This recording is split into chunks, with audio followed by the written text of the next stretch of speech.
Those who performed the ritual lived lives of luxury, but the details of the cost were always left unsaid. Kola, desperate and driven by the allure of a better life, decided to seek out the truth. He traveled to Ibadan, where an old Babalawo, a priest of the Yoruba tradition, was said to reside. The journey was long and arduous, but Kola's determination was unshakable. When he finally arrived at the Babalawo's compound, a modest structure hidden deep within a grove of ancient trees, he was greeted by the old man himself. The Babalawo was frail, with skin like cracked leather and eyes that seemed to pierce through time. He listened to Kola's plea in silence, his expression unreadable. "The spirits do not give without taking," the Babalawo finally said, his voice low and gravelly. "Are you prepared to pay the price?" Kola, blinded by his desire, agreed without hesitation.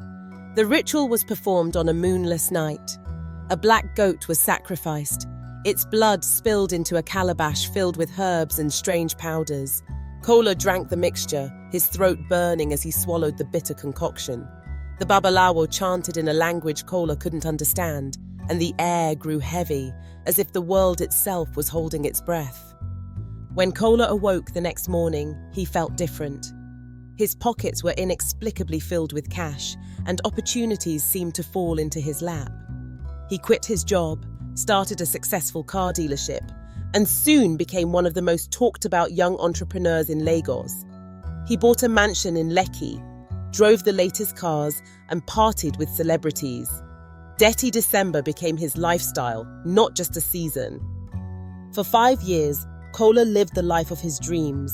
He traveled the world, dined in the finest restaurants, and rubbed shoulders with the elite. But as the 6th year approached, strange things began to happen. It started with dreams, vivid, unsettling dreams of a sleek, black mamba with eyes that glowed like embers. The snake would coil around his bed, its forked tongue flicking as it whispered things he couldn't quite hear.